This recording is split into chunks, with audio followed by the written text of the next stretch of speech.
XSFM입니다. I, D, W, K. 유승균 PD입니다. 노회찬은 의원직을 잃었지만 삼성에 돈을 받은 것으로 알려진 검사들은 처벌받지 않았습니다. 2010년 스폰서 검사 사태에 드러난 이름들도 처벌받지 않았지요. 최초의 김영란법이 만들어진 단초도 검사들이 제공했습니다. 진보 세력이 인생을 두고 맞서 싸웠던 국가보안법은 어떻습니까? 우리가 막고자 했던 건 국가보안법 자체였을까요? 그것을 마음대로 적용해서 휘두를 수 있는 세력 아니었을까요? 이번 주에는 선생과 검찰에 대한 이야기를 나누고 있습니다. 뉴스 아카이브에서는 작년 이번 주에 있었던 종로의 고시원 화재 참사, 한국당의 전원책 해촉 사건을 이야기해봅니다. 2019년 11월 두 번째 주말에 그것은 알기 싫답니다.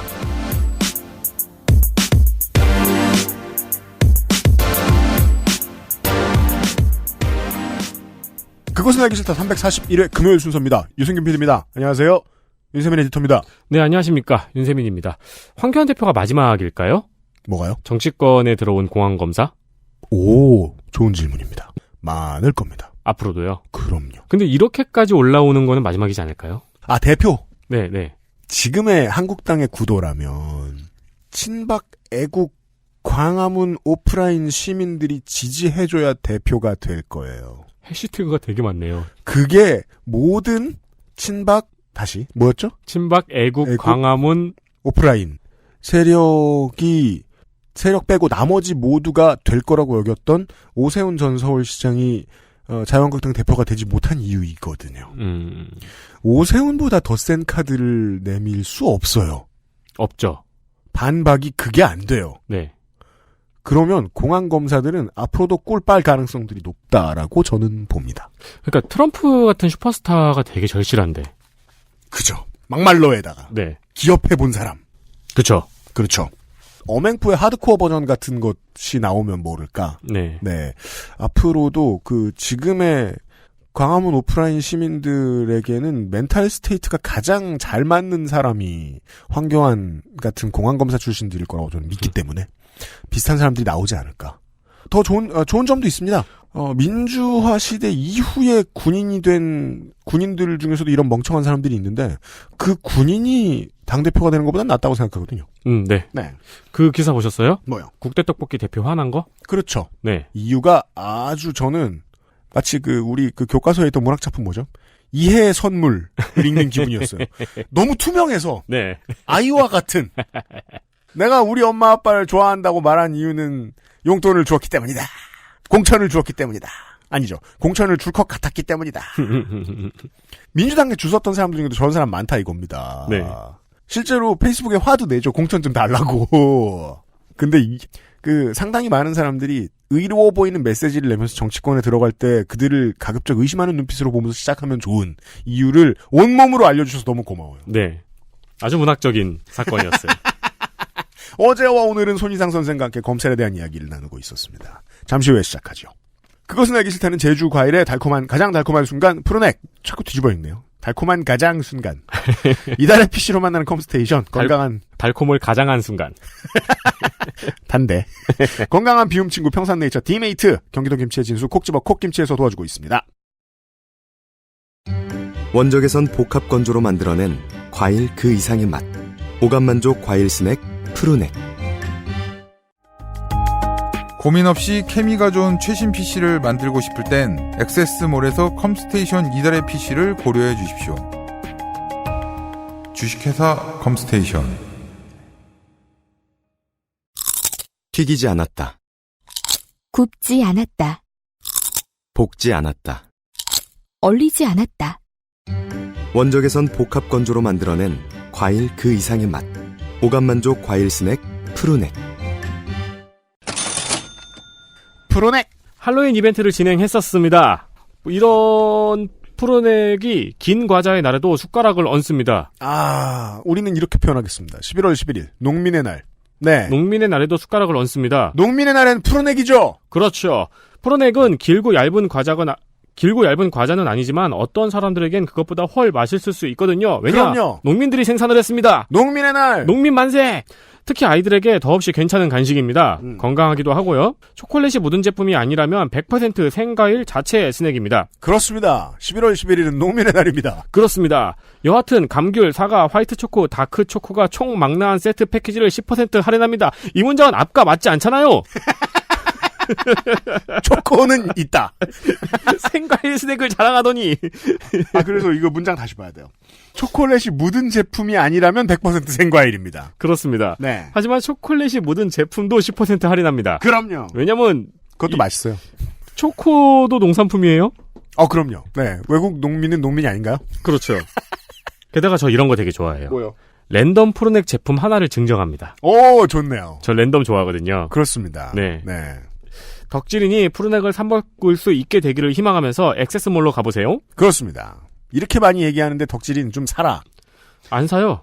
그니까 말이야, 나쁜 놈. 내가 주기만 기다려. 달라 그러고. 그리고요, 성원에 힘입어 야왕데이 야왕나이트 판매 종료했습니다. 그렇습니다. 네, 졸업시켜주셔서 감사합니다. 많이 팔았습니다.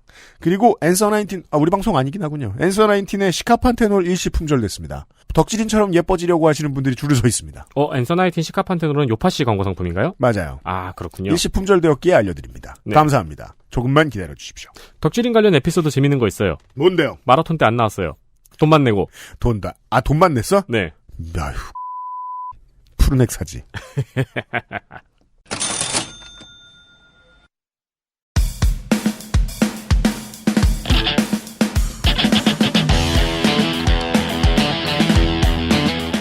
여러 가지 문제로의 다양한 접근. 이상평론.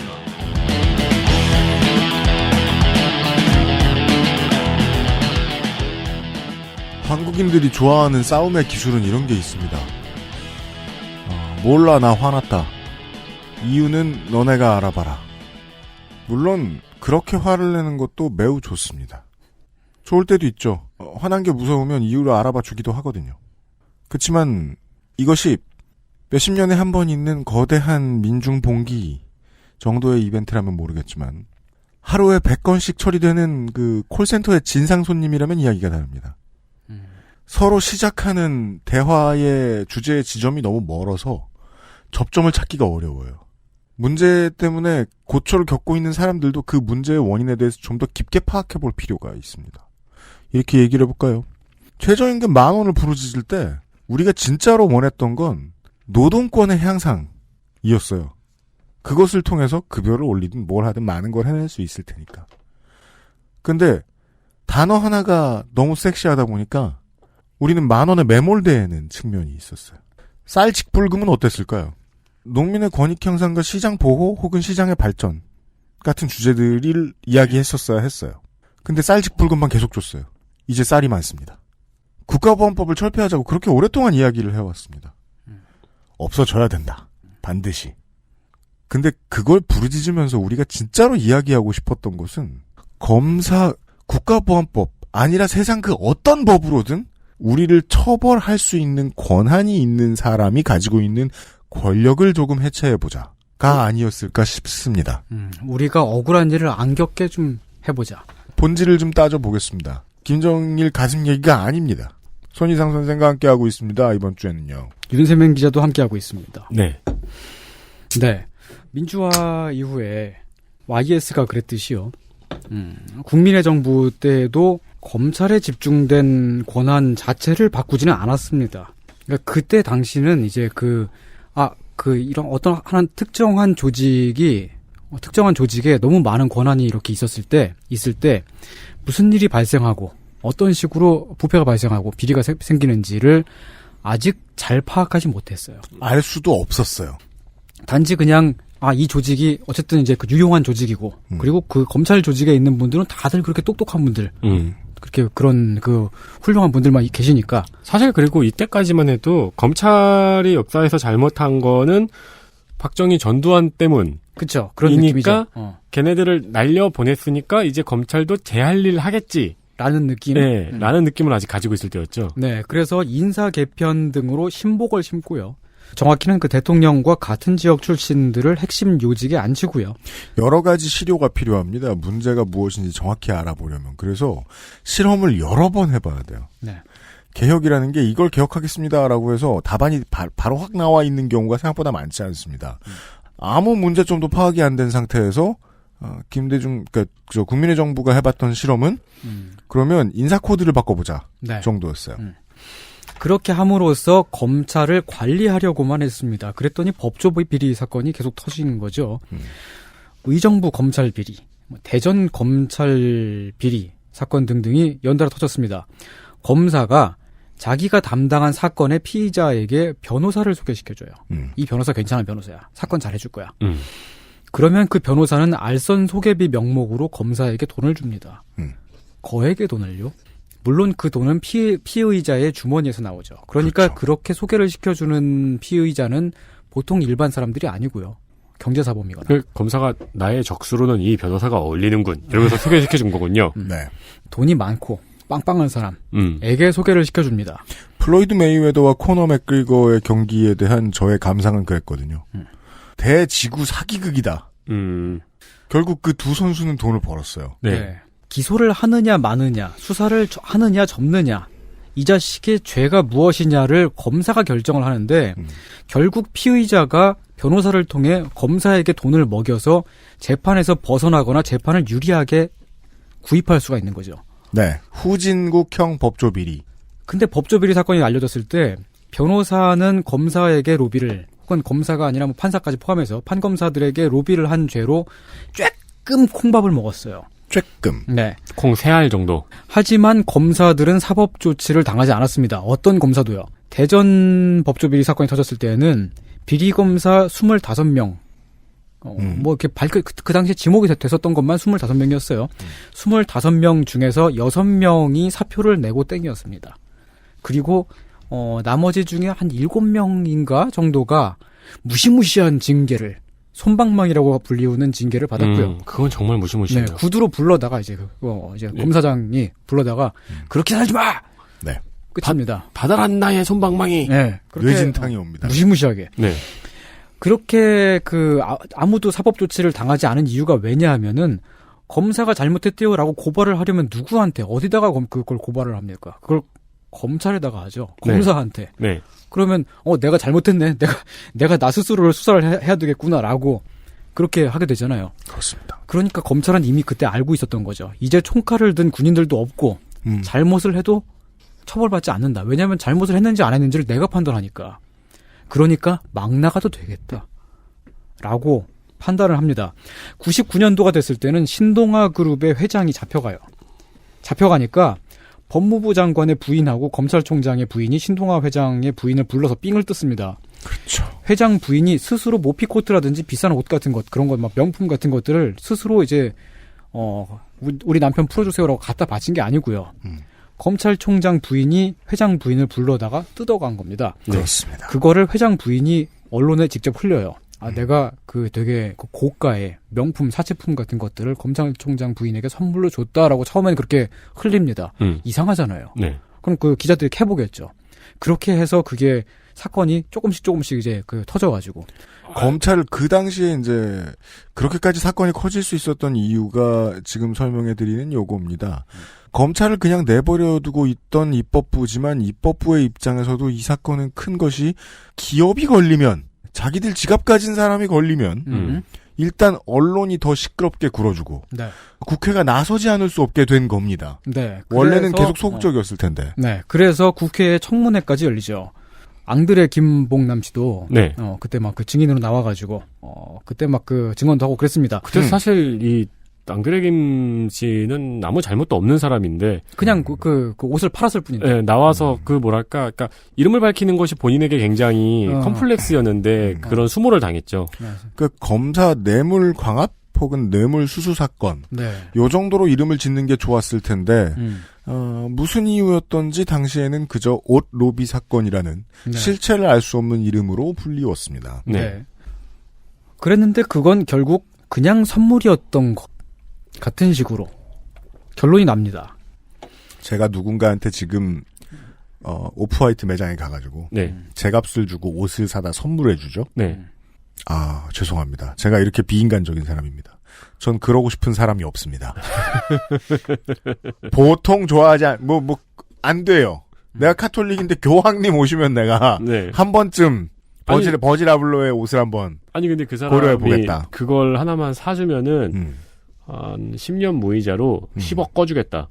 그러니까 그러면 그건 이제 대가성이 되죠. 그렇죠. 리베이트가 되죠. 네. 그렇죠. 온 로비 사건이라고 이름 붙여진 이 사건이 결국은 최초로 특검이 출범하게 된 계기가 되죠. 네. 왜냐하면 검찰총장의 부인이 연루되어 있는 사건이고, 네. 검찰총장이랑 연관이 어쨌든 있는 사건이잖아요. 네. 검찰에겐 맡길 수 없다. 없게 된 거죠.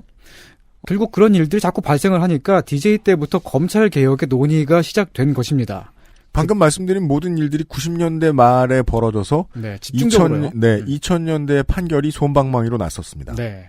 그때는 검찰 개혁이라고 말하지 않고 사법 개혁이라고 했죠. 그때는 그 문제가 검찰만의 문제가 아니었었고요. 다른 여러 가지 문제들이 많이 복합적으로 있었거든요. 사법 체계 자체가. 그러한 그 문제들의 대책 중에 하나가 특별검사제를 도입하는 것. 네. 정권의 고위 관계자나 검찰 자신이 연루되어 있는 비리를 파기 위해서였죠. 이번에만 특별히 검사를 할 검사를 밖에서 구해오는. 네. 이제 검찰은 어쨌든 그 행정부 산하에, 법무부 산하의 외청이기 때문에. 네. 그리고 검찰총장도 대통령이 임명하기 때문에. 어쨌든 간에 정권의 눈치를 보지 않을 수가 없지 않겠느냐라고 말을 하니까, 그러면 뭐 이렇게 해가지고 특검제가 또가 필요하겠다, 미국식으로. 네. 그렇게 해서 만들어진 제도고요. 그리고 또 다른 대책 중에 하나가 로스쿨 제도입니다. 네. 왜냐하면은 변호사가 너무 적어요. 기본적으로. 그리고 판사, 검사도 너무 적어요. 근데 판사, 검사, 변호사가 다 같은 연수원의 선후배 사이로 엮여 있어가지고 서로 짜고 치고 뭔가를 할 수가 있어요. 1.5다리 건너면 서로 무조건 아는 정도 수준입니다. 그렇죠. 그러니까 술자리에서 얼굴 한 번은 본 사람들. 네. 네. 그 기수가 가까이 있으면 말이죠. 네. 게다가 그 중에 한 3분의 2 정도가 같은 학교, 같은 과 출신이에요. CC도 기억하는. 그쵸. 네. 젊었을 때 너 20몇 살 때 흑역사를 다 알고 있는. 그렇죠. 제가 그렇게 성격이 안 좋아도, 우리과 출신 사람한테 화내본 게 인생에서 딱 2번입니다. 사실 화날 일은 많았는데, 네. 2번밖에 화를 못 냈어요. 네. 무슨 얘기로 갈까요, 이게? 그러니까, 그 얘기를 하는 거예요. 학연 꼬이면 어렵다. 예, 그쵸. 맞아요.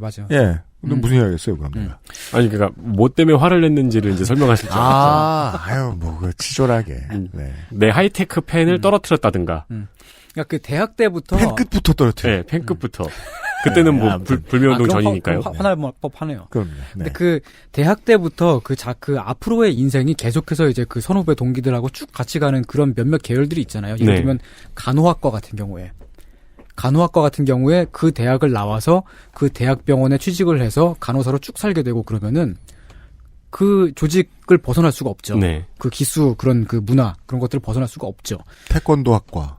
그러니까 이제 로스쿨 제도라고 하는 건 처음에 도입이 논의가 됐었을 때 왜 그러냐면은 변호사를 왕창 찍어내자. 법조인들을 왕창 찍어내자. 매년마다 막 수천 명씩 찍어내가지고 서로 막 경쟁을 하게 만들고 그렇게 하면은 적어도 자기들끼리 끼리끼리 붙어먹는 식의 그런 비리는 안 일어나지 않겠느냐. 그리고 사실 한국처럼 이렇게 변호사가 적고 법조인 적고 이렇게 그 법률 서비스를 쉽게 받지 못하는 나라가 선진국 중에 없잖아. 저 권력을 울타리를 풀어서 시장 경제에 놓아보자.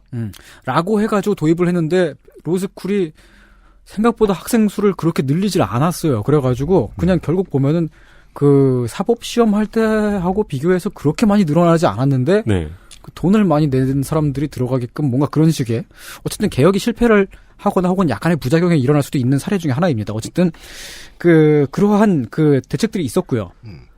참고로 말해서 이제 그 요즘에 논의가 되고 있는 사실 그 요즘의 논의가 아니고 공수처 설치에 관한 논의도 사실 90년대부터 역사가 오래된 그런 것인데요. 네. 공수처는 그 당시에 특검 제도의 도입을 막기 위해서 혹은 그 좀 약간 그 대안으로서 제시를 한 것이 법무부 쪽에서 내놨던 겁니다. 법무부는 예나 지금이나 검사 출신들이 요직을 장악하고 있는 부서고요. 당시에 법무부 장관도 당연히 검사 출신이었죠. 그러니까 상설특검제 혹은 특검제 같은 경우는 모든 사건을 다 수사하잖아요. 뭐 무슨 그 경제사범이라든지 뭐 강력범죄 아주 큰 규모라면 네. 등등등을 수사를 하는데 고위공직자의 비리, 부패를 수사하는 것은 고위공직자에게만 해당이 돼요. 네. 일반 국민들한테는 그 이제 그 수사를 하는 게 아니거든요. 그러니까 네. 좀 범위가 작다고 생각했을 수도 있죠. 그때 그 당시는. 어쨌든 본격적으로 검찰 개혁에 착수한 것은 그 DJ 때를 넘어서 참여정부 때가 됩니다. 대통령은 파격적으로 처음으로 검사 출신이 아니면서도 여성인 강금실을 법무부 장관에 임명을 하면서 개혁 작업을 시작했죠. 국민의 정부 때보다 한 단계 더 파격적인 인사로 실험을 해보았습니다. 그렇습니다. 물론 실패했습니다. 지금 한번 보면은 실패라고 말하는 게 좀 그런데 실패라고 말할 수밖에 없죠. 물론 요즘이 검찰의 대응이 네. 그 법무부와 관련된 인선에 있어서 자기 마음에 안 들 때 정부의 계기잖아요. 네. 그 대응이 좀 더 악독합니다만은 그 당시의 반발도 어마어마했었습니다. 집단항명급의 반발이 있었어요. 검란이라고 했죠. 네, 그 법무부 장관 인선 이렇게 하지 말라는 얘기를 쉴 새 없이 했습니다. 그렇습니다. MBC 2003년 3월 7일 네, 집단 반발 이틀째 강금실 법무장관은 그러나 검찰 인사 원칙은 그대로 흔들림 없이 지켜나가겠다. 다만 구체적인 인선 내용은 내일 검찰총장과 만나서 재협의하겠다고 밝혔습니다. 어쨌든 난항이 예상되고 있습니다. 강금실 법무부 장관은 어젯밤 늦은 귀갓길에서 일선 검사들의 반발을 알고 있는 만큼 김가경 검찰총장을 만나 다시 협의를 하겠지만 기본 원칙은 지키겠다는 입장을 굽히지 않았습니다. 결국 강 장관은 한 발 물러선 셈인데 이런 변화를 알고도 평검사들은 장관의 인사권 행사 자체를 문제 삼는 더욱 강경한 입장을 밝혀 양측의 긴장감이 오히려 고조되는 양상을 보였습니다. 한편 강 장관은 저녁 8시쯤 일선 검찰에 드리는 말씀이라는 문건을 통해 검찰 안팎의 신망있는 인사들로부터 의견을 수렴해 오는 10일 예정대로 인사를 단행할 것이라며 검사들이 집단으로 반발하는 움직임을 자제해달라고 당부했습니다. 그걸 보다 못해서 대통령이 직접 구원 등판에 나섰던 것이 우리가 생방송으로 보았던 검사와의 대화입니다. 네. 네. 그리고 검사가 청탁을 왜 했냐고 따진 상황에서 이제 그 대통령은 이쯤 되면 막 가자는 거지요라고 했고 네. 언론은 그것만을 많이 내보냈죠. 그렇죠. 그렇습니다. 막 간 것은 이야기하지 않았습니다.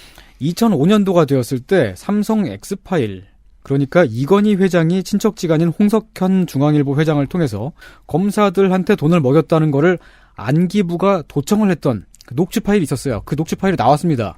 노회찬 의원이 거기에 언급된 검사 7명의 이름을 폭로했다가 도리어 기소가 되어서 의원직을 상실하게 됩니다. 계속해서 이 노회찬 의원이 직을 잃도록 강제했던 힘이 삼성인 것처럼 이야기하는 경우들이 있는데 네. 저는 검찰이라고 봅니다. 그렇죠. 네. 뭐. 비리 검사들은 기소가 되지 않았어요. 조사 대상도 아니었고요. 홍석현 회장도 기소되지 않았습니다. 이건희 회장은 아예 조사조차 받지 않았어요. 불러들이지도 않았던 겁니다. 당시 사건을 처리했던 서울지검 차장 황교안은 우연히 또 지금 새누리당 대표이신 분하고 이름이 똑같아요. 생긴 것도 되게 비슷해서 그 당시에 그 황교안 씨라는 분의 머리를 깎아놓으면 지금하고 똑같을 수 있죠. 지금의 황교안 씨하고. 그때 황교안은 되게 그 모발이 풍성했는데 지금의 황교안은 삭발을 하고 있네. 그럼 다른 사람이죠? 다른 사람이죠. 네. 같은 사람이라면 절대 말을 안 합니다. 황희상 선생을 기소하실 생각이 있는 검사 여러분 잘 들어봐 주십시오. 실제 연관이 있는 사람에 대해서 한 명도 얘기 안 했어요. 한 명도 얘기 안 했습니다. 네. 저는 이제 검사의 실명을 말하고 싶지 않거든요. 우리나라가 동명이인이 많아서요. 그렇죠. 네. 근데 왜 검사하고 국회의원 간의 동명이인이 참 많네요. 그러게. 아무튼 서울지검의 황교안 당시 차장.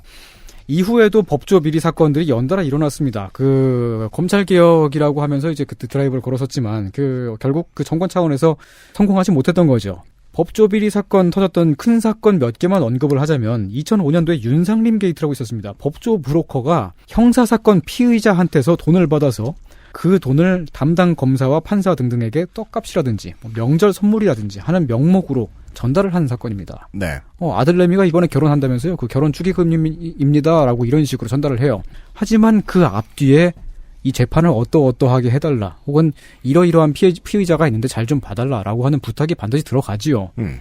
그러면 그건 뇌물이잖아요. 네. 그 이듬해에 김홍수 사건이라고 있었습니다. 마찬가지로 법조 브로커가 돈을 뿌린 거죠. 2009년에는 검찰총장 후보자, 그때 당시에 이제 검찰총장으로 새로 임명될 법했던 후보자가 있었는데 그 후보자가 어느 기업체 대표에게서 골프, 호화로운 해외여행이라든지 등등등 각종 혜택과 향응을 제공받아 왔다는 의혹으로 낙마를 했습니다.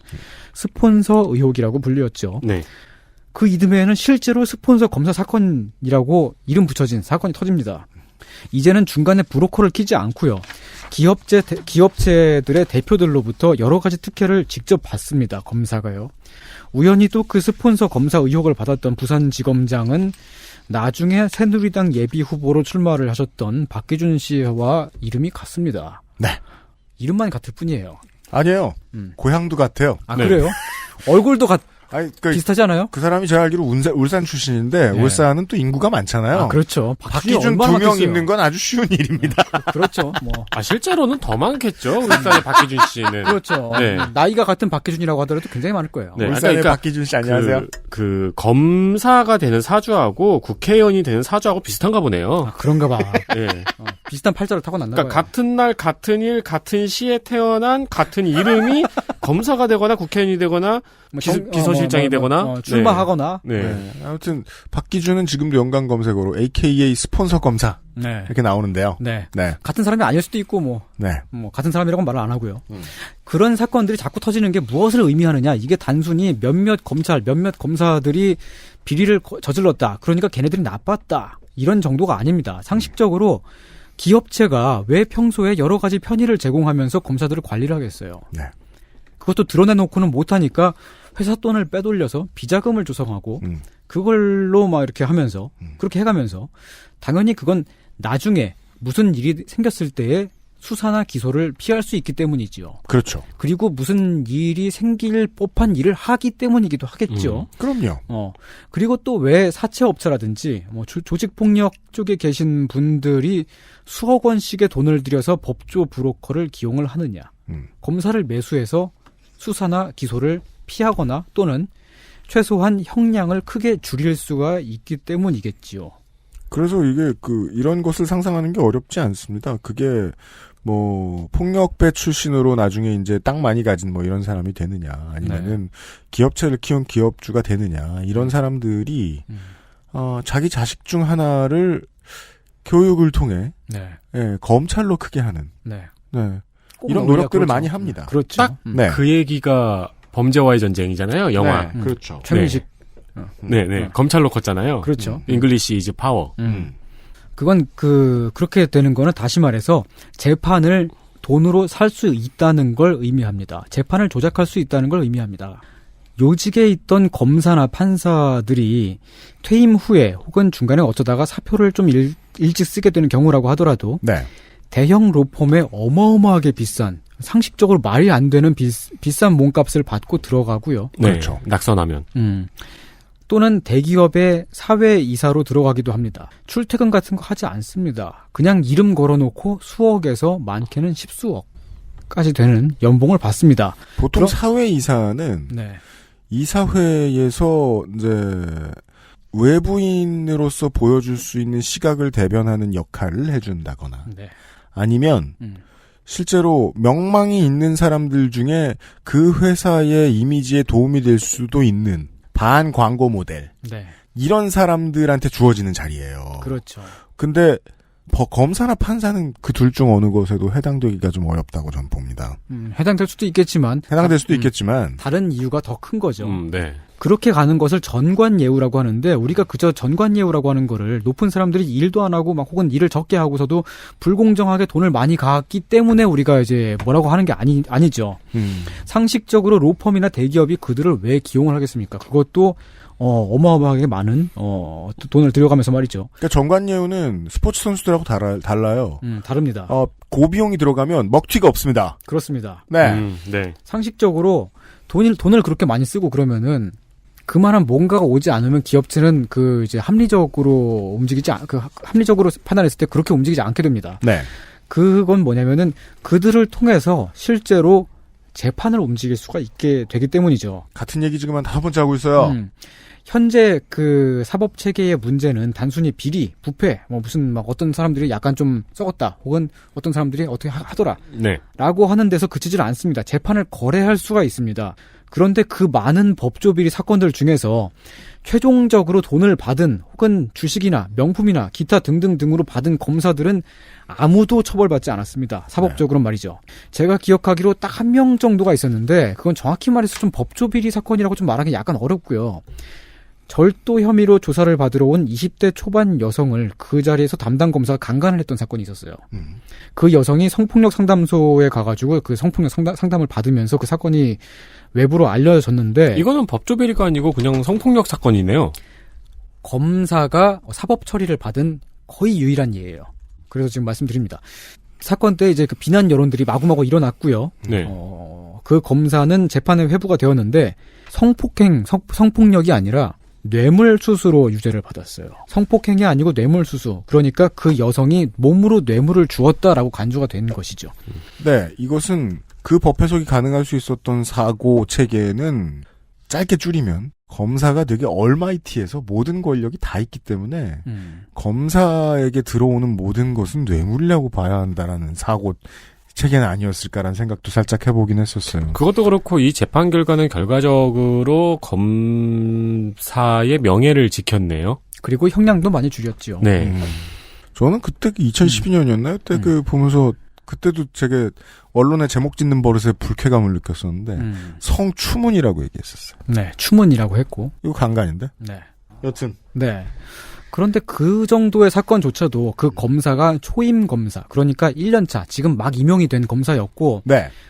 그 선배 기수들처럼 그 사법고시를 통해서 들어온 게 아니라 처음으로 로스쿨 출신이었기 때문에 조직에서 그래도 막 무리해서까지 지킬 필요는 없지 않느냐 해가지고 내쳐졌을 것이다라고 그런 시각들이 있었습니다. 학연이 덜 얽혀 있는 사람. 그러한 새검 사건, 그때는 새검 사건이라고 그랬는데요.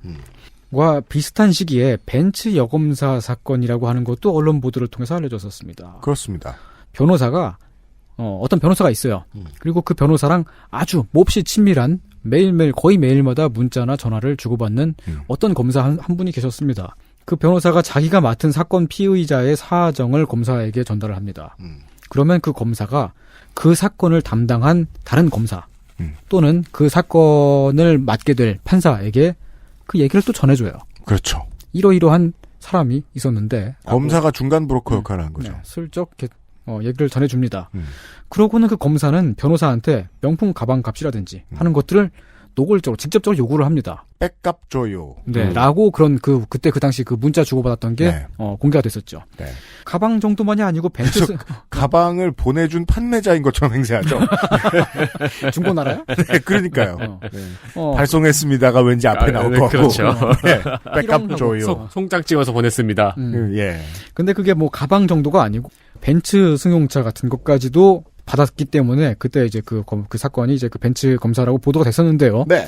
정황을 보면 로비가 맞는 것 같죠. 왜냐하면 앞뒤에 뭔가가 있었고 그 다음에 선물이 오고 갔어요. 근데 그 검사와 변호사는 이렇게 주장을 했습니다. 우리는 서로 사랑하는 사이이고요. 그렇죠. 사랑하는 사이에서 그냥 선물을 받은 것이라고 주장을 했습니다. 맞습니다. 희한하게도 그 변호사는 일반적인 사건 수임료보다 훨씬 더 많은 수임료를 그 피의자들에게 받아 챙겼고 유능했고 네. 검사를 사랑했어요.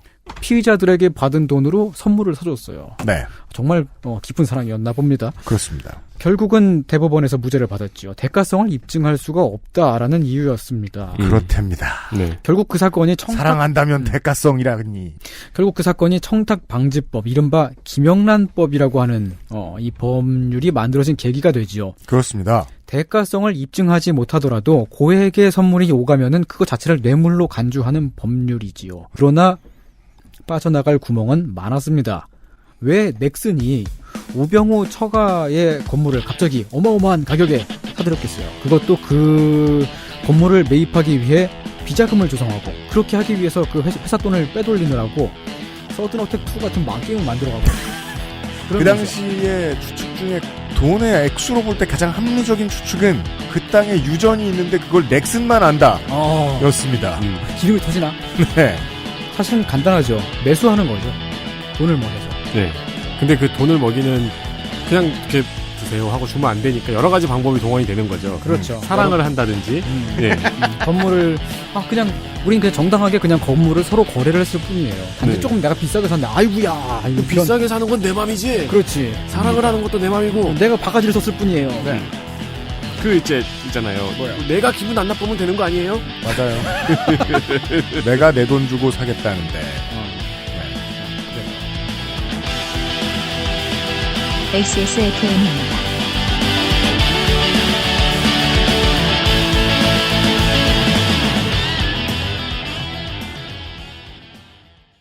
건강기능식품 광고입니다. 물과 결합해 40배로 팽창해서 장운동을 촉진하는 질경이 씨앗 껍질 차전자피. 차전자피 식이섬유가 들어있는 당신의 새로운 비움 친구. 디메이트를 만나보세요. 이번만큼은 제대로 마음먹은 당신.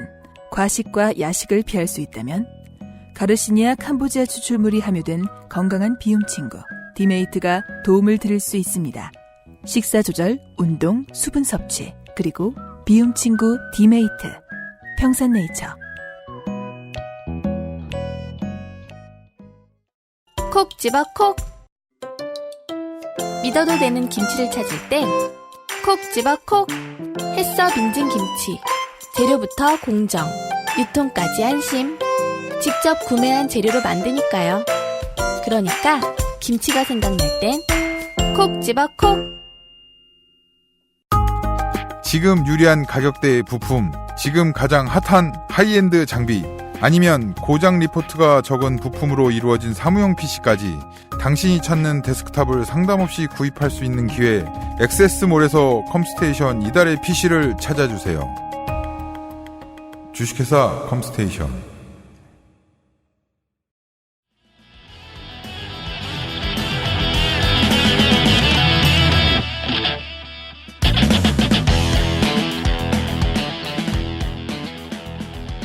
벤츠 여검사라고 그 당시 불렸었죠. 네. 이분은 올해 초에 어떻게 지내시나요? 브로커를 하다가 걸리셨어요. 아이고.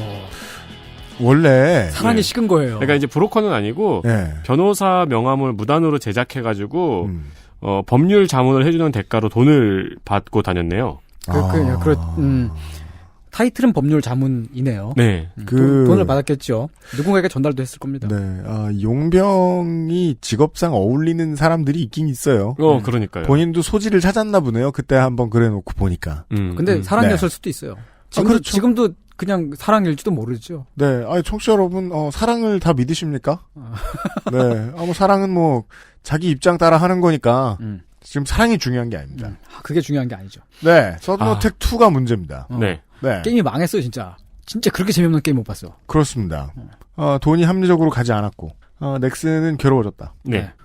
그리고 그 박근혜 정부 정권과 강한 유착 관계에 있었던, 그리고 그 검사 출신이기도 하고 검사이기도 했던 진 땡땡 씨와 우 땡땡 씨, 거꾸로 해도 우 땡땡 씨가 되는. 그렇습니다. 등등등은 땡땡 우 씨죠, 그러면. 거대한 게이트를 만들면서 세상이 다시 한번 뒤집혔습니다. 네. 그러고 나서 현재의 정부는 검찰 개혁에 드라이브를 걸고 있습니다. 검찰을 개혁해야 한다라고 목소리를 높이고 있지요. 네.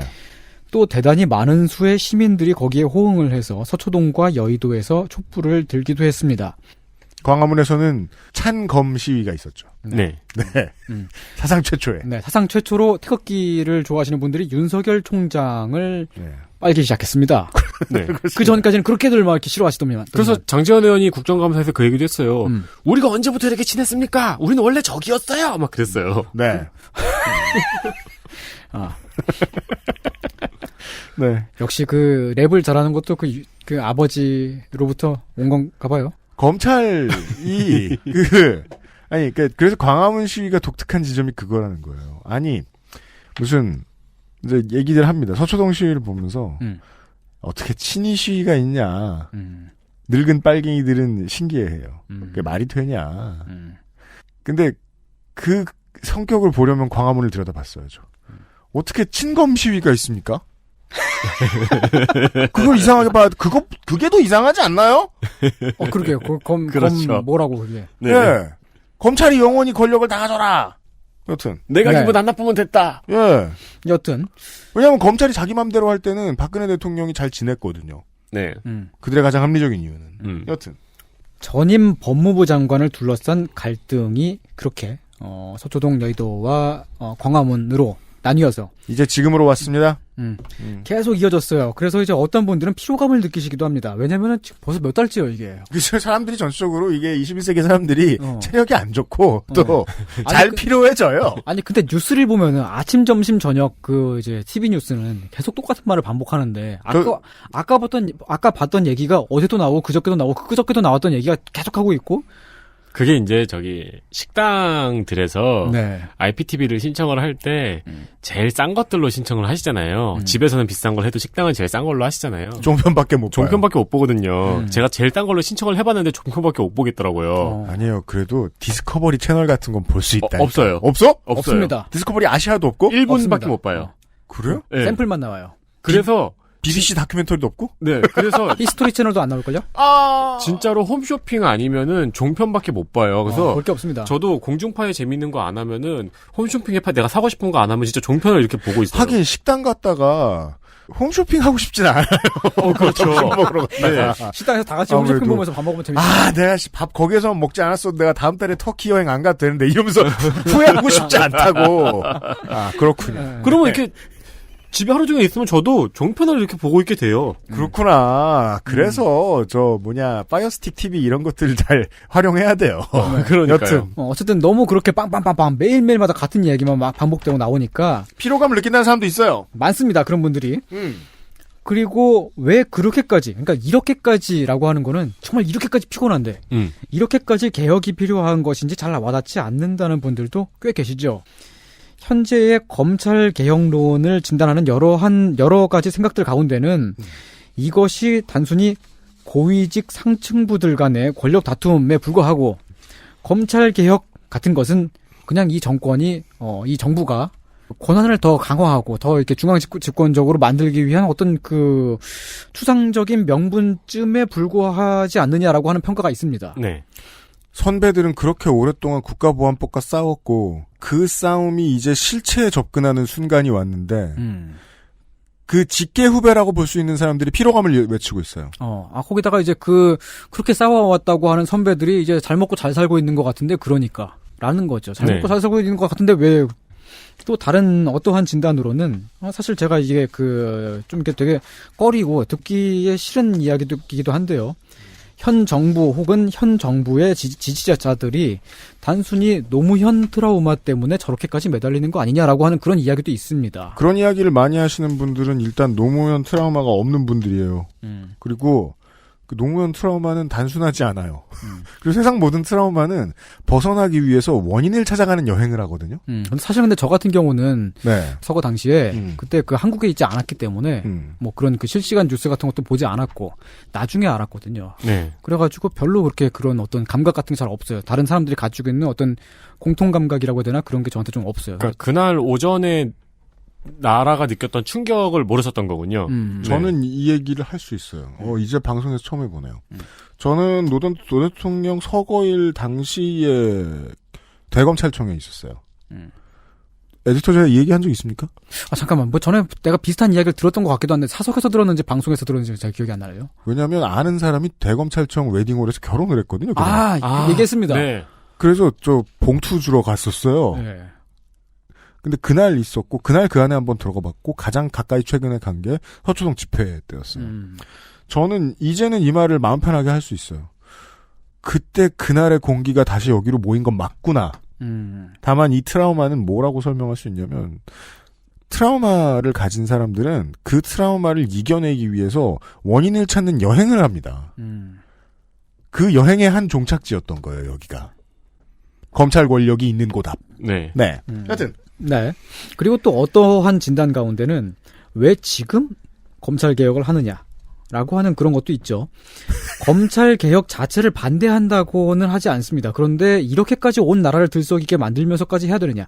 또는 민생이라든지 기타 등등 다른 해야 할 것들도 많은데 하다못해 유치원 비리조차 해결하지 못하고 뭐 이런저런 비정규직 입법이라든지 등등등 아무것도 해결하고 있지 못한데 이렇게까지 지금 검찰 개혁부터 해야만 하느냐라고 하는 뭐 그런 진단도 있습니다. 이런 분들은 집 청소를 스스로 해본 적이 없는 분들이에요. 그래요? 아니 많이 했을 수도 있어요. 왜요? 아니 그러니까 이제 꼭 집 청소를 하면 청소를 안 하는 사람은 그래요. 왜 하필 지금 청소기를 돌려야 하느냐? 이불 먼저 털면 안 되느냐? 뭐 걸레 먼저 빨면 안 되느냐? 이런 식으로. 우리 집 청소기가 더 강력하면 그 새끼부터 빨아버리고 싶죠. 그쵸.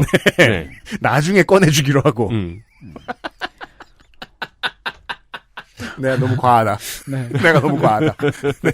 여튼. 그런 등등등등의 진단 어떤 그런 평가들이 있습니다. 그런데 그 검찰 개혁이라고 하는 것이 지금 갑자기 막 시작된 게 아니고요. 지금까지 꾸준히 뭔가의 시도와 실험들이 있었고 그리고 그게 그렇게 단순하지가 않습니다. 지금 그 검찰이라고 하는 조직은 없애기에 따라서는 죄를 덮을 수도 있고요. 만들기에 따라서는 죄를 만들어낼 수도 있습니다. 고발이 접수되어서도 어떤 사건들은 고의적으로 뭉개고 넘어갈 수도 있습니다. 왜냐하면 그렇게 해도 아무 데서도 견제를 받지 않아요. 그냥 기껏해야 뭐 고검장급 혹은 검찰총장급 등등등의 인선이 조금 달라질 수도 있는데 네. 근데 뭐 달라져도 뭐 그럼 뭐 내가 옷 벗었어? 그럼 뭐 나 이제 로펌 가면 되지 뭐. 그렇죠.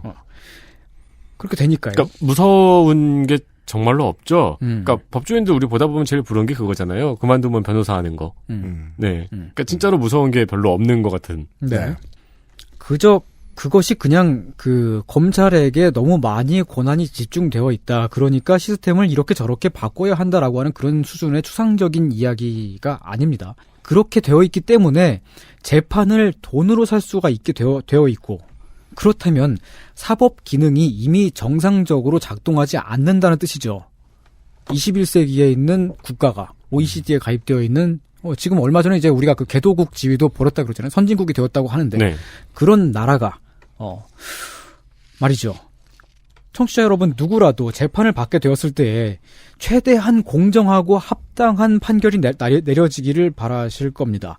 힘이 있고 돈이 많은 일부 계층을 제외하면 말이죠. 네. 그래서 그렇게 많은 사람들이 몰려 나온 것이고요. 그래서 시위에 그렇게 나온 사람들이 그토록 목소리를 높인 것이라고 저는 바라보고 있습니다. 네. 물론 그 가운데서는 조국 전 장관을 수호하자거나 문재인 정부를 지켜내야 한다거나라고 그렇게 말씀을 하시는 분들도 계십니다. 물론 그건 표면적으로 약간 그 어떤 뭐 개그라든지 뭐 그런 걸 섞어가지고 말하는 것일 수도 있고 실제로 정말 그렇게 그게 더 중요한 이유여서 그렇게 나온 분들도 계시겠지만은 그 중에는 좀 더 극단적인 분들도 계셔가지고 의견이 좀 다르거나 뭐 좀 한 그런 약간 좀 밉보이는 그런 사람이나 집단에게 별로 우아하지 않은 방식으로 대응하는 뭐 그런 분들도 계시긴 합니다. 우아하지 않은 방식. 별로 썩 그렇게 네. 막 고상하진 않았던 것 같아요. 제가 봤을 때. 네. 그래서 그렇게 그 검찰 개혁을 요구하는 시위 전체를 그런 일부를 보고서 단순히 이것은 정권 지지 집단의 어용 집회라거나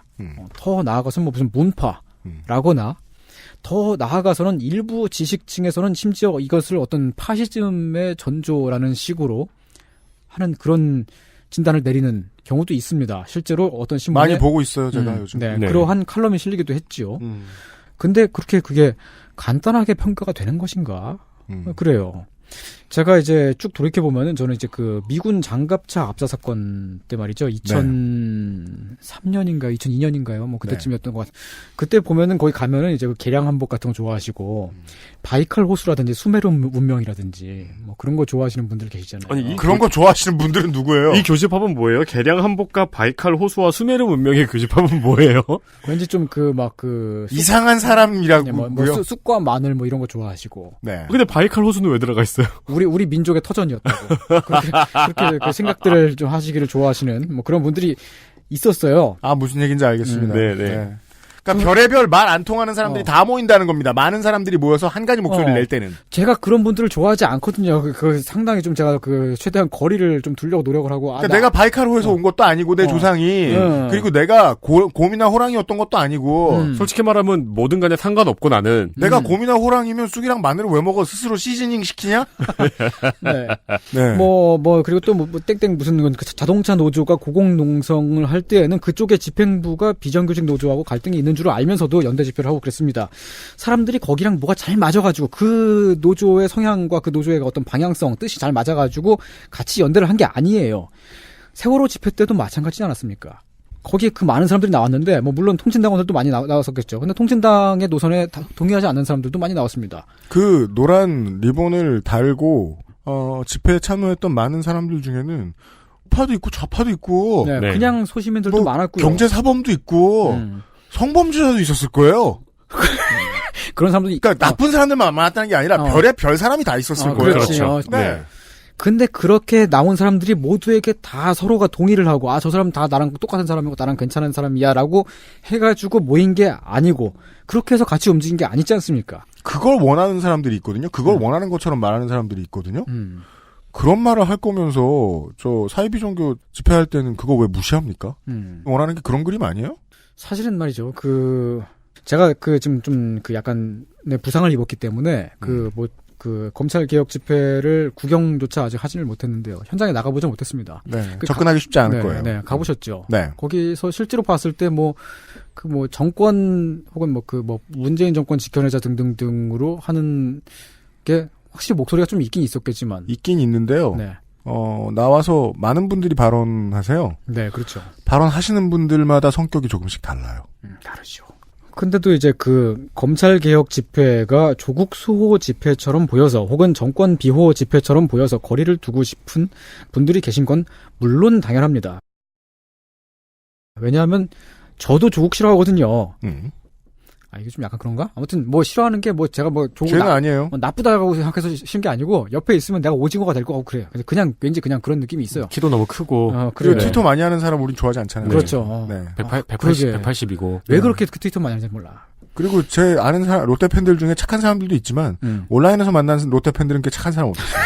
그건 맞는 말이네 진짜. 네.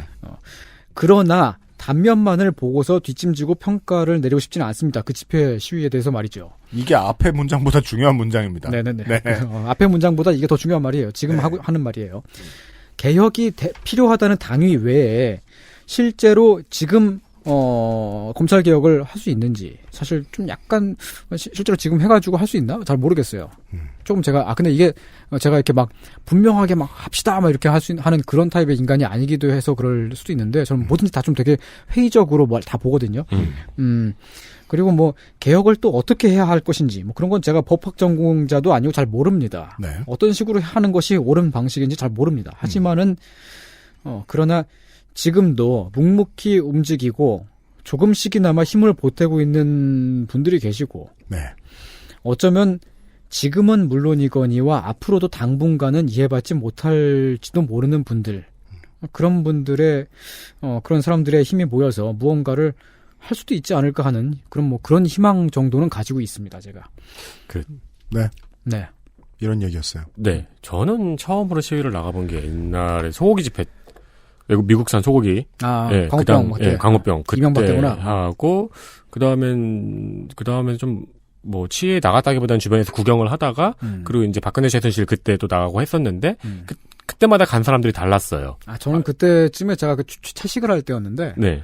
그래가지고 채식하는 분들하고 같이 길을 행진을 같이 걸어가 다니기도 했고 그랬어요. 그럼 연단에, 무슨, 미국이 제국주의자가 어쩌고 이렇게 하는 개량 한복을 입고 수성을 많이 기르신 분들이 나오셔가지고 소리를 높이고 그러면 또 저 소리 한다고 하고 그쵸. 우리끼리만 얘기하고 그랬어요. 근데 이제 아는 사람들은 그런데 제 세대만 해도 사실 그렇게 그런 운동권 문화가 익숙한 사람들이 아니거든요. 어릴 적에 최대산 냄새 엄마 손잡고 맡아봤지만 그래서 대학 동기랑 가기도 했고 또 다른 경로로 아는 사람들이랑 가기도 했는데 다 되게 이제 신기한 거죠. 마치 무슨 박람회에 온 것처럼 저런 사람도 있고 저런 사람도 있고 저런 사람도 있네. 그렇죠.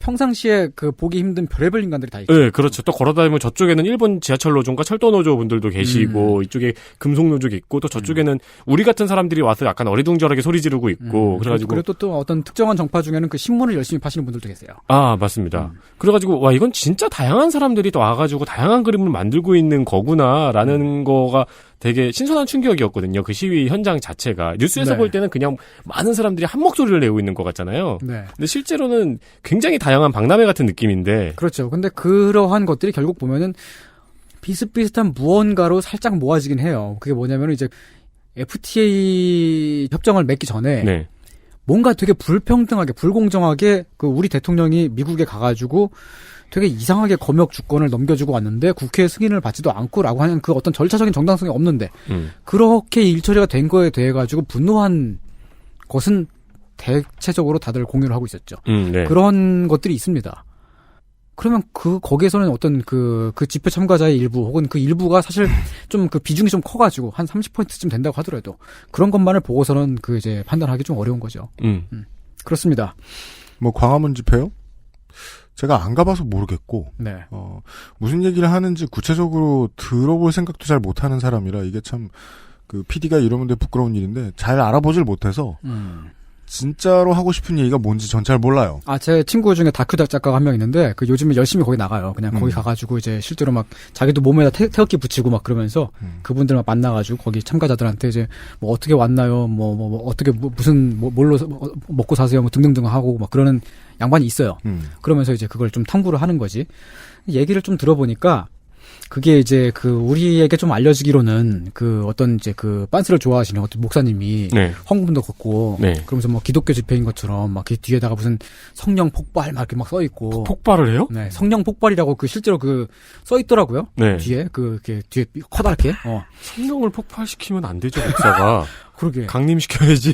성령이라고 하는 건 이제 하나님, 예수님과 동급인데. 그러니까요. 어쨌든 근데 거기 그런 목사님이 막 해가지고 막 기독교 집회인 것처럼 막 되고 그러지만. 개신교도 실제로는 개신교인들이 그렇게 많지가 않대요. 목가적인 장르도 있는가 하면 고어물도 있나 봐요. 네. 폭발을 시키면 안 되잖아요. 고어 프로테스탄트 뭐 이런 장르가 있나 봐요.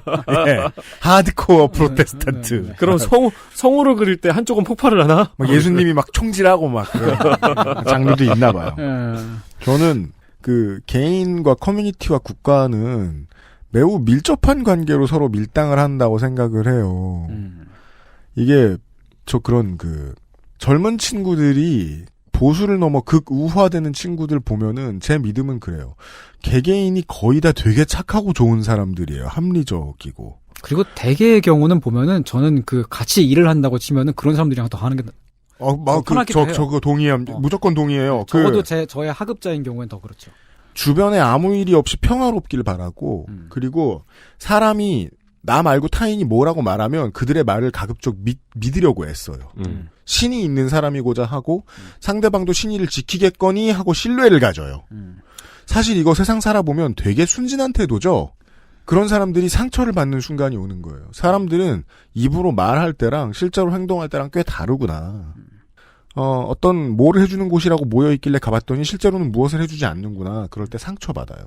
모두가 상처를 받는데 그중에 여린 사람들이 순서대로 극우화되더라고요. 제 경험은 그래요. 사람들은 다 믿을 것이 못 된다. 라는 얘기를 해요. 근데 제 관찰에 의하면 사람들이 그렇게 모여있으면 믿을 만한 얘기가 안 나온다. 실제로 근데 그게 그런 게 극우주의자 혹은 극우주의자가 막 나가면 인종차별이라든지 성차별이라든지 그렇게 어떤 등급을 매기고 하는 것들을 되게 내면하잖아요. 근데 그 사람들이 내가 강자다. 그러니까 약자들, 너희들은 나에게 이렇게 해야 한다라고 하는 그런 마인드로 가는 것보다 나 뭔가 억울하다. 맞아요. 그렇게 해가지고 가는 경우가 많죠. 네. 그걸 보상받으려고 내가 강자인 척을 하는 거고. 맞아요. 불신이 깊어지는 거죠. 저는 어느 순간부터 그걸 불신을 믿는다고 표현하는데, 불신 말고는 믿을 게 없는 거예요. 아이고, 저런, 안타깝다. 사람들이 거의 모두가 그러는 순간이 와요. 근데 그건 젊었을 때 오기도 하고, 나이 들었을 때 오기도 하거든요. 저는, 최근에 이 광화문이든 서초동이든 어느 도시에서 하는 집회든, 그 집회에 대해서 믿을 것이 전혀 없다라고 평론하는 사람들을 보면 그 사람들의 정신 상태에 걱정이 들어요. 마음이 많이 약해지셨구나. 저는 그 점이 정말 걱정돼요. 왜냐하면 다 보고 경험했을 문제거든요. 제가 아까까지 계속 얘기했잖아요. 누군가가 계속 최저임금 10,000원을 부르짖어. 근데 실제로 그게 부르짖는 게 10,000원이 아니고 노동권의 향상인데 사람들에게 들려줘야 하니까 만들어낸 번역어가 그거라는 거 말하지 않는 사람들은 이해하고 있다고요. 자꾸 말하는 사람들은 이해 못한 사람들이에요. 전 그렇게 생각해요. 혹은 좀 모든 사람이 다 강인하지가 않으니까, 이러한 이야기를 드리는 게, 진짜 무슨 시위 집회 나오라고 그런 얘기를 하는 게 아니고요. 이해를 해보자. 이해를 좀 하자. 다수의 목소리가 왜 그렇게 나오는가. 라는 이야기이고요. 이해 안 된다 그러면 파시즘을 뒤집어 씌우면 끝인가요? 그러니까 저는 그런 식의 진단을 되게 좀 별로 좀 탐탁지 않게 보는 게 저쪽 그 우파 진영 쪽에서는 빨갱이 이런 거를 뒤집어 씌워주나요? 네. 되게 과장해가지고. 네. 그런 것처럼 여기 이쪽 진영에서는 좀 이제 파시즘 이런 거를 또 되게 과장해가지고 하는데 그게 되게 좀 너무 막 노땅 느낌이야. 그래가지고 싫어요, 난. 저는 되게 마음 약한 사람들이라고 생각해요. 네. 여튼. 하여간, 제가 이제 얘기가 안 끝났군요. 네. 검찰 얘기로 마무리하나요? 네. 드리고 싶은 이야기가 그냥 사실은 이제 저는 원래 이런 얘기를 하고 싶었는데. 네. 우리 민족은 노래와 가무를 좋아하죠. 네. 네. 문화적으로 진취적인 민족이기 때문에 네. 이런 노래도 있었어요. 백설희라는 가수의 딸칠 형제라고 하는 노래가 있잖아요.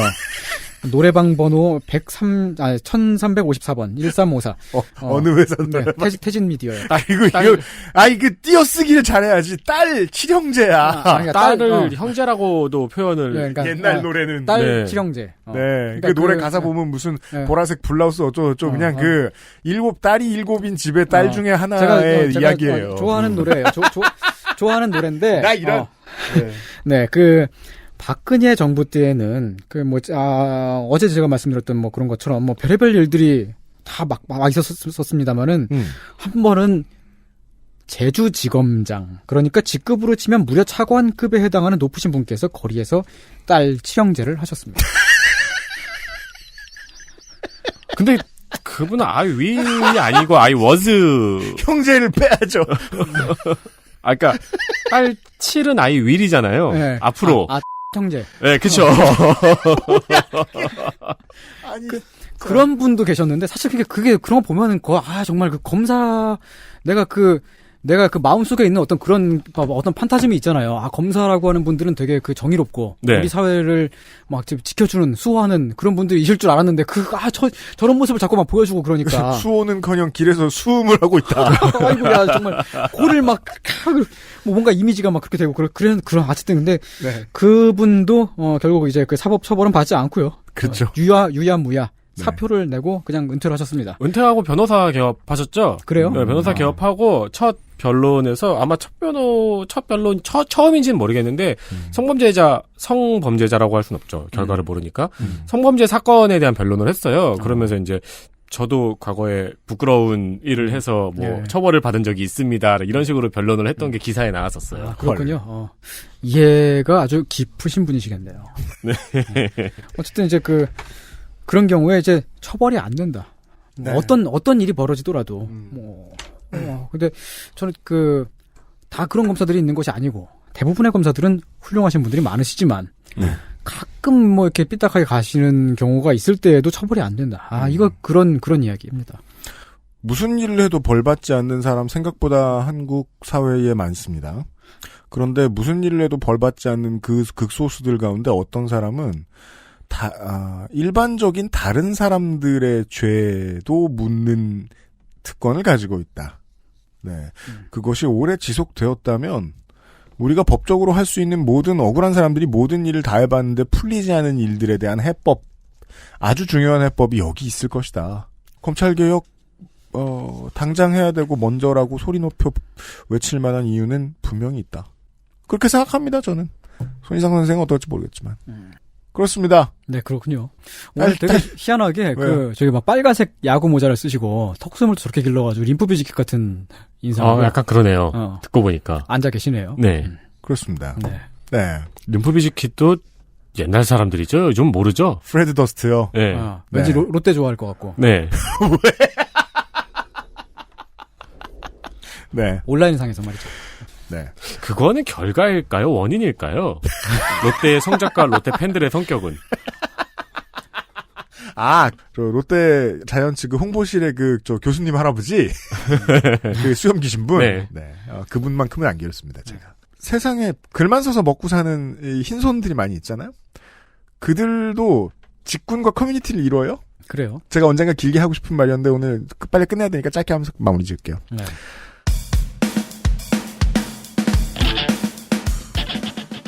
옛날에는 그들을 지식인이라고 불렀고 지식이 한 곳에만 모여 있었어요. 네. 근데 지식인이 해야 될 일이 많았기 때문에 세상 한가운데 지식인이 있었습니다. 네, 그렇습니다. 근데 세상의 지식이 매우 복잡하고 다양해진 시대가 왔습니다. 그래요. 지식인 커뮤니티가 모든 지식을 수용하고 소화하고 사람들에게 이야기하고 이럴 의무도 없어졌고 능력도 없어진 시대가 왔습니다. 그러자 그들은 지식인이라는 이름만 남아서 사람들로부터 유리되기 시작했습니다. 조금씩. 그 과정을 지금 저는 올 여름을 통해서 지켜보았습니다. 이 지식인이라는 사람들의 지식 없음을 보고 있는 것이 아닌가. 문학계는 문단이라 그래가지고, 혹은 뭐 예술계도 화단이라 그래가지고 서로 이제 앞에서 빨아주고 뒤에서 이제 박아주는 그런 문화가 있습니다. 근데요. 그것이 뭐 일부의 그 비평과 그 평론 진단을 내리시는 사이에도 뭐 약간 뭐 그런 네. 이런 말 하면 내가 욕먹겠구나 또. 네. 여러 가지 단에 가서 일하고 있는 2단 손희상 선생이었습니다. 네. 이번 주에도 수고 많으셨습니다. 네, 고맙습니다. XSFM입니다.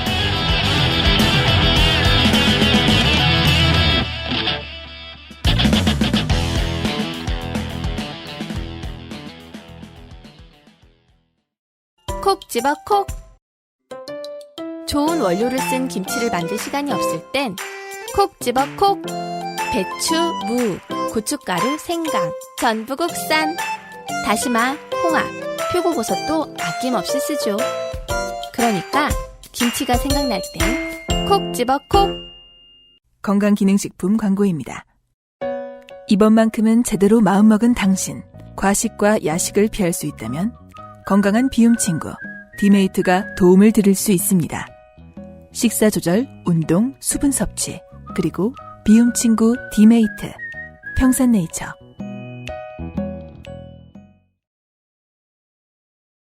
이상평론이었습니다. 11월에. 왠지 손희상 선생을 곧 찾아 다시 만날 것 같습니다. 손희상 선생이 요새 글을 열심히 쓰는 모드거든요. 네. 그렇고요. 네, 뉴스 아카이브입니다. 아스트랄 뉴스 기록실 뉴스 아카이브.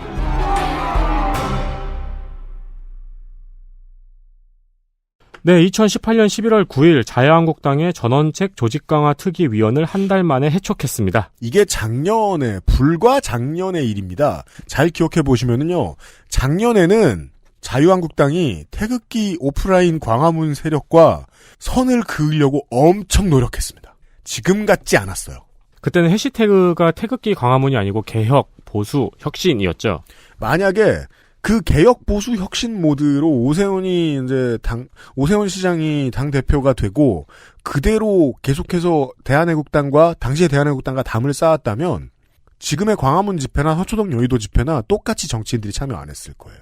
지금 공천 못 받은 이제 그분들이나 다시 그냥 가끔 사진이나 찍어주고 그러고 서 계셨겠지. 근데 지금은 다르죠. 작년엔 이랬어요. 옳지 못한 얘기를 하자면은 저는 그 당시에 오세훈 씨가 대표가 될까봐 되게 무서웠어요. 아, 진짜요? 네. 저는 되게 쾌재를 부르면서 좋아했어요. 오세훈 시장이 있겠구나. 예. 모든 것이 똑같겠구나. 아. 변수가 없겠구나. 썰전 패널들은 썰전 하차 이후에 다이나믹한 삶을 살게 되는데. 조용한 인생이 없어요. 아니, 그리고 꼭 이 진보 쪽 패널보다 보수 쪽 패널의 삶이 다이나믹해요. 그렇죠. 기구해져요. 네. 전원책 변호사는 강용석 변호사 다음으로 다이나믹한 행보였죠. 네. 네, 강용석 변호사가 가장 다이나믹하고요. TV조선의 아이콘까지 진화를 했어요. 그리고 자유한국당의 칼자루를 틀어지는 자리까지 올라가서 평소에 했던 말들을 실천할 수 있는 전례 없는 권한을 갖게 되었습니다. 그렇죠. 네, TV 스타가 당대표급 자리로 갔어요. 예, 트럼프를 꿈꿨어요. 그렇죠. 이게 포켓몬치고는 진화 과정이 조금 의문스러워요. 패널, 앵커, 조직강화특위위원장. 그렇습니다. 네. 주인공들이 안 쓰죠? 가라 해봐야 뭐 말만 하고 있으니까. 원래 인기가 많았고 평소에 유행어가 올 단두대였던 만큼 한국당의 전면적인 인적 쇄신이 이루어질 거라는 기대가 보수와 진보 양쪽에 있었습니다. 그런데 사실은 인기가 많았던 TV조선 아이콘 시절에 이 인기들이 많이 떨어져 나갔죠. 네. 그래가지고 별 기대 안 한 사람도 많았습니다. 네, 제 앞에 앉아있는 분도 그랬고요. 아, 그렇습니다. 그리고 저는 방송인으로서도 기대를 안 했어요. 생방송을 해보니까 성가비보다 말을 더 못하시는 거야. 그렇죠. 예. 네. 성가비를 TV조선으로 내보내도 될 것 같은데. TV조선은 덕질인을 섭외하고 싶으면 저희한테 연락 주세요. 크게 협조하겠습니다. 그렇습니다. 네. 그런데 칼자루를 쥐고 나서, 그러니까 적어도 과감하긴 하겠지라고 생각을 했는데, 칼자루를 쥐고 나서 갑자기 친박을 포용하더니 새누리당이 망한 건 경제 민주화 때문이라고 하거나, 네. 태극기 부대를 포용하고 박근혜 전 대통령의 탄핵 과정에 문제가 있었다는 발언 등 인적 쇄신은 안 하고 딴소리만 했습니다. 네. 그리고 쇄신을 위해서 전당대회를 미루고 비대위 체제를 유지해야 된다는 주장이 당과 배치되기도 했습니다. 그렇습니다. 저는 이거 보고 약간 비대위 체제를 유지해야 된다고 좀 미뤄야 된다고 그랬잖아요. 약간 조금 위험한 비유일까요? 전두환 생각이 났어요. 그건 아니에요. 그렇겠죠? 네. 이 사람 뒤에 군대는 없으니까요. 네. 근데 자신의 권한이 연장되는 거잖아요. 네네, 그렇죠. 자신을 위촉한 김병준 비대위원장과도 설전이 있더니 11월 9일에 해촉되었습니다. 해촉된 이후 잠시 10명의 한국당 의원과 미래당 의원들과 함께 혁신과 대안이라는 신당 창당 가능성에 대해서 언급을 하기도 했었어요. 네. 언론들을 다니면서. 그런데 어찌된 일인지 조용히 없어졌고. 아마 열의 9은 미래당 의원을 만나본 다음에 날 끼워줄 생각이 없구나라는 결론을 내렸을 가능성이 있지 않나 합니다. 네. 그리고 2월 한국당 전당대회에서는 절대 안 된다는 황교안 전 총리가 대표가 되었습니다. 네. 그래서 그 전에 한국당의 비대위가 해놓은 모든 것들이 지워지게 됐죠. 그렇죠. 황교안이 들어오면서. 그런데 이후에 황교안 대표에 대한 지지자들의 불호와 태극기 부대를 우리 공화당으로부터 한국당으로 데리고 오려는 한국당의 노력을 보면은 어찌 한 건 없는 것 같지만 전원책 변호사가 말한 대로 되고 있는 것 같기도 합니다. 그럼요. 이 사람을 보면서 떠오르는 사람은 당시의 화두였던 김병준 그때 비대위원장입니다. 네. 이 사람이 대권에 욕심이 있는 것 같다라는 소문이 워낙 많이 났고, 소문의 특징은 실제로 있는 일이 어느 정도 있고, 그 외에는 주변 사람들이 바라는 것이 소문으로 퍼집니다. 그 주변 사람들은 보통 악성 루머를 퍼뜨리고 싶을 만큼 그 사람이 싫은 사람들이에요. 이 사람이 더 되면 우리가 자리가 없겠다라고 생각했던 사람들, 아마도 친박일 가능성이 높고요. 네. 왜냐하면 김병준 비대위원장은 대놓고 반박, 멘탈까지 반박. 그렇죠. 이었습니다. 박정희를 긍정해서는 우리가 살아남을 수 없다라는 얘기를 계속해서 했던 사람이었습니다. 저는 그래서 그때 오히려 걱정이었던 것 같아요. 이 방향이 맞으니까 이게 성공하면 콘크리트 지지율이 돌아올 거라는 생각을 그때 했었던 것 같아요. 그 실패했던 장면이 작년 오늘이었군요. 그렇습니다. 마지막 실패의 도장을 찍은 장면이. 그랬더랬습니다. 네. 원래부터 이럴 당은 아니었습니다. 자유한국당. 그러게요. 진짜 1년 전 생각하면은 이렇게까지 올 거라고는 생각 못했던 것 같아요. 뒤집어서는요, 이런 일들도 있어요. 1년이 지났는데 아무것도 안 바뀌면 슬픈 일들도 있죠. 그렇습니다. 2018년 11월 9일 종로구에는 9길 고시원에서 불이 나서 7명이 죽고 11명이 다쳤습니다. 사법고시는 없어졌지만 고시원과 고시촌은 남아있죠? 지금 고시원에 고시생들이 살고 있다고 생각하는 사람은 아무도 없습니다. 화재의 원인은 한 방에서 개인적으로 사용했던 전기난로였습니다. 하지만 특히나 고시원에서 살아보신 분이라면 이 전기난로에 의한 화재는 시간 문제일 뿐 진짜 원인은 아니라고 생각하실 겁니다. 고시원에 생활하는 사람들은 거의 40대에서 70대 일용직 노동자였고 사망자 중 가장 나이가 많은 사람은 79세였습니다. 사망자 7명 중에서 빈소가 차려진, 즉 장례가 진행된 사망자는 2명뿐이고 5명의 사망자는 가족이 원하지 않거나 가족이 찾아오지 않아서 바로 화장되었습니다. 화재 이후에는 해당 고시원에 스프링클러가 없었다는 점이 지적이 됐었어요. 일단 건물도 예전에 지어지기도 했고 고시원 운영도 2009년부터 시작을 해가지고 설치 의무가 없었거든요. 네. 그리고 서울시에서 2012년부터 고시원에 간이 스프링클러 설치를 지원하고 있었습니다. 그렇습니다. 이 사업은 뭐냐면요. 설치 의무가 없는 고시원에 간이 스프링클러를 설치를 해주고 대신 고시원은 입주자의 임대료를 5년간 동결해야 되는 조건입니다. 불이 났던 이 고시원의 운영자도 2015년에 해당 사업을 신청을 했었어요. 네. 그리고 사업 대상자라도 선정이 됐었습니다. 근데 건물주가 동의하지 않아서 설치되지 않았습니다. 건물주가 설치에 동의하지 않은 이유는 알려지지 않았습니다. 10월 9일에 사고가 발생을 했는데요. 이 고시원의 임대차 계약이 11월 30일까지였습니다. 사고 보름 후에 건물주는 고시원 운영자에게 30일까지 화재로 인한 모든 손해를 배상하고 나가라는 통지서를 보냈습니다. 이 건물의 건물주는 하창하 한국백신 회장과 그의 동생입니다. 서울시는 화재 이후에 모든 고시원과 산후조리원 등 숙박형 이용업소에 스프링클러 설치를 의무화했고요. 네. 지원 사업도 확대했습니다. 또한 올해 7월부터는 고시원 거주자의 재산을 조사한 뒤에 5만 원의 월세를 지원하기로 했습니다. 네, 그러니까 거주자의 재산을 조사한 이유는 뭐냐면요. 자취하는 대학생이나 잠깐 사는 사람들 말고 고시원이 생활 공간의 전부인 사람들에게 지원을 한다는 말이죠. 이제 고시원에서 생활을 실제로 하고 있는 실거주자가 어떤 성분이라고 표현하죠. 이렇게 해보죠. 어떤 직업을 갖고 어떤 나이에 어떤 인생을 살고 있는가를 알아보는 것은 순전히 시의회에 떠밀기 위한 연구 영역입니다. 그래서 이제 작년과 올해가 달라진 점이 있다면 이 조사를 해보니까 이게 이제 만천하에 드러났다는 거죠. 서울 아니어도 그 어떤 대도시에 가봐도 시내 중심가에는 고시원이 있어요. 이게 말입니다. 이렇게 생각해 보셔야 돼요. 완전 시내 중심가라고 볼 수 있는데 말이에요. 혹은 구시가지. 이제 이렇게 표현해보죠. 서면역 롯데백화점 뒤 말고 부산역 항만 쪽.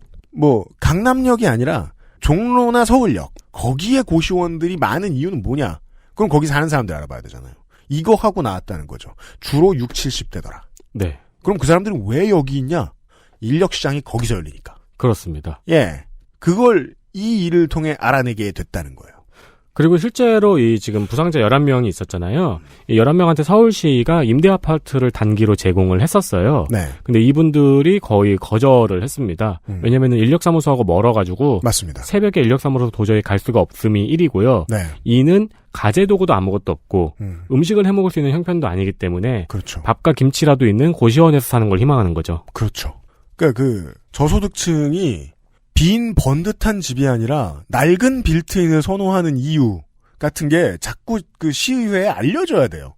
그때 보고 이제 제가 저 방송을 만들 때 만들어보고자 했을 때 참 힘들었던 거는 실태를 평균치를 내는 일은 정말 어려운 일이거든요. 네. 그리고 올해 처음으로 고시원의 주거 기준을 정했습니다. 네. 이제 앞으로 새로 지어질 고시원이 적용되는 기준인데요. 일단 방의 실면적이 7평방미터 이상이어야 합니다. 네. 그러니까 최소 2평은 되어야 된다는 거죠. 그리고 창문이 의무적으로 설치되어 있어야 합니다. 화재에 대한 안전 문제 말고도 이 사건은 빈곤층의 주거 문제와도 연결이 되어 있습니다. 보증금이라는 목돈을 만들어낼 수 없는 빈곤층이 사는 고시원과 쪽방촌은 평당 임대료가 가장 높은 주거 공간입니다. 고시원의 스프링클러 말고도 서울시에서 쪽방촌의 주거 개선 사업, 즉 쪽방촌을 리모델링 해주는 사업도 지원을 했었습니다. 전개를 했었어요. 네. 대신 이제 임대료를 동결하는 조건 역시 붙어 있는 거죠. 그렇죠. 이게 실책이었죠. 네. 근데 이것도 역시 건물주들이 임대료 동결 때문에 기피하기도 합니다. 그렇습니다. 모르겠습니다. 제가 시 예산을 다루는 사람이 아니니까. 보증금 없는 주거 공간의 경우에 그것이 몇 평 이하로 좁을 때, 몇 제곱미터 이하로 좁을 때, 이것은 이제 공공 영역에서 진행해 볼 만한 사업이 아닌가라고 저는 생각을 하는데. 네. 그렇죠. 네. 네. 옛날에는 의지가지가 없는 사람이 대도시에 와서 공부를 하느라 작은 방에 있다. 그러면 기숙사를 공공 영역으로 생각해서 지역의 유지들이 마련해 주거나 장학숙 아니면 지자체가 그걸 보조해 주거나 했었어요. 근데 지금 주거를 원하는 사람들은 앞의 내용은 다 똑같아. 근데 젊지 않을 뿐이에요. 맞습니다. 네. 네네네. 공공 영역에 편입시키려고 애를 쓰는 것 같은데 모르겠습니다. 일단 행정가들이 머리를 좀 써야 되는 게 어쨌든 간에 최소한의 검증 절차가 있잖아요. 예.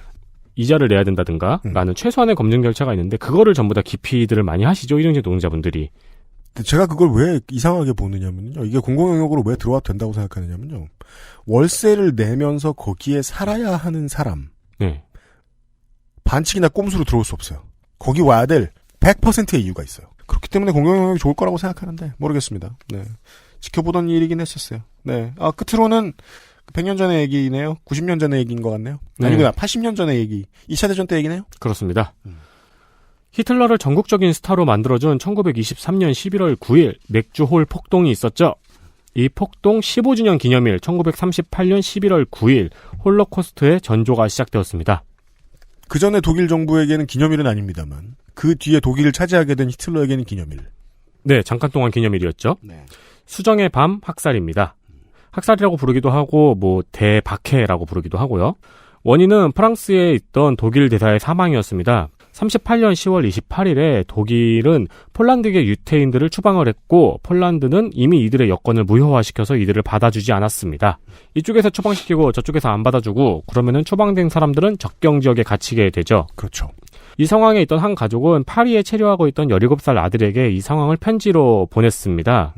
우리를 여기다 몰아놓고 아무도 말을 해주지 않고 아무데도 못 가게 한다.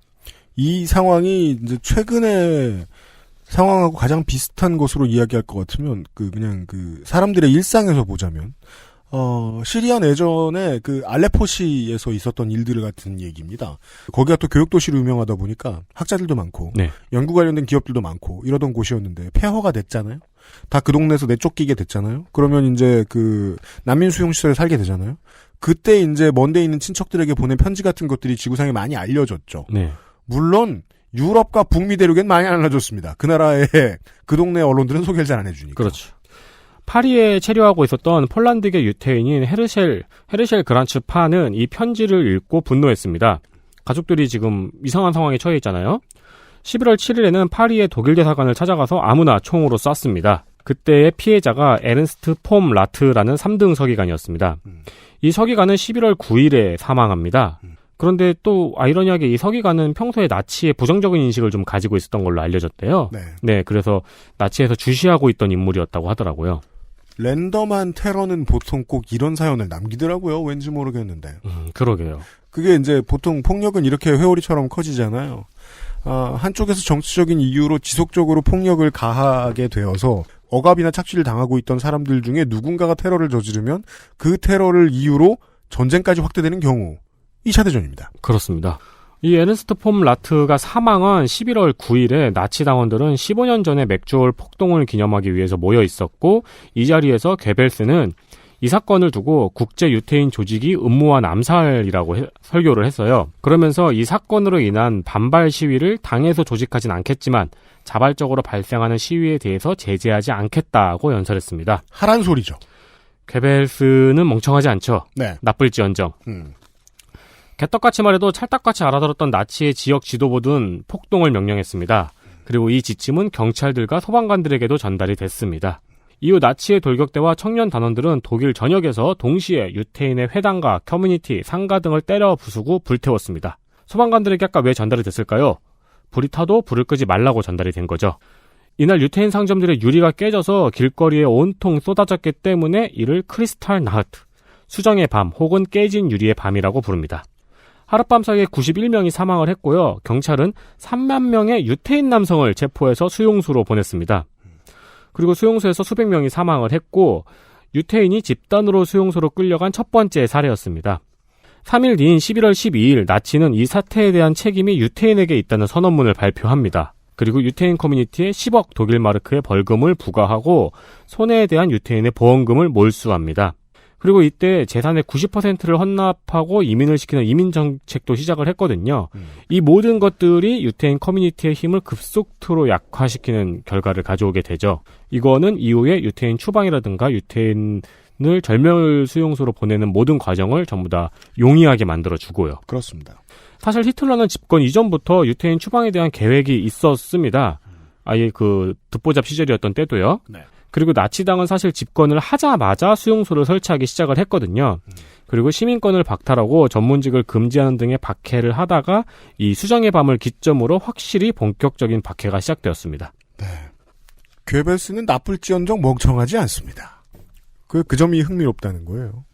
히틀러도 되게 유약한 성정이었다고 하잖아요. 어린 시절에. 유약하고 착해요. 그런 사람들이 공포에 패배해서 이제 공포의 스스로를 내주게 되면 이 사람들이 정치를 하면 학살자로 보통 둔갑을 많이들 하지요. 다른 건 몰라도 저 죄 없는 사람들은 좀 죽여야 쓰겠다라는 생각을 공고히 하게 되는데 최근에 이 크리스탈 나트가 뉴스에서 보인 게 제가 원래 뉴스 아카이브는 상의를 안 합니다. 그냥 에디터가 써옵니다. 최근에 이거를 우연히 좀 보긴 봤거든요. 홍콩에서 태어난 학자나 언론인들이 서방에 보내고 쓰는 글들 중에 크리스탈 나흐트를 종종 언급합니다. 예. 네.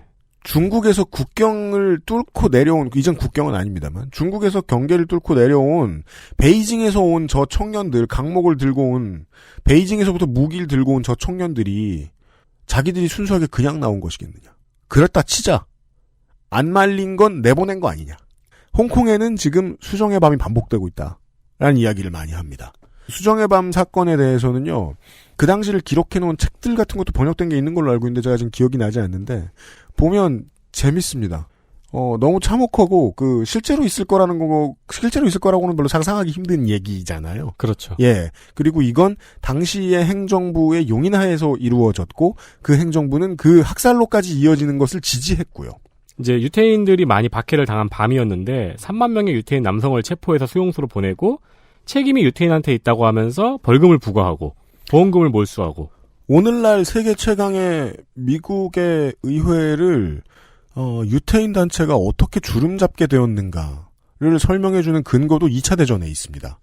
우리는 돈도 있고 장사도 잘하고 커뮤니티도 끈끈하기 때문에 우리를 함부로 박해하지 못할 것이다라고 믿었는데 자기들이 그때 가지고 있던 돈 그렇게 열심히 살았고 커뮤니티를 잘 이뤄놓은 게 아무 소용도 없었다는 걸 깨닫게 된 거죠. 그렇죠. 예, 이 정도면 세계를 지배할 돈이 필요하겠는데? 라는 생각을 하게 된 겁니다. 홍콩에 대한 탄압도 반작용과 역작용들로 우리가 죽기 전에 한번 계속해서 드러나는 일이 생길 거라고 저는 생각합니다. 네. 홍콩을 생각하면 이게 이해가 쉬운 사건입니다. 뉴스 아카이브였습니다.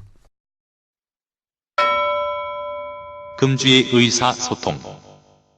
그제에 이어서 의사소통 얘기를 하나만 더 하고요.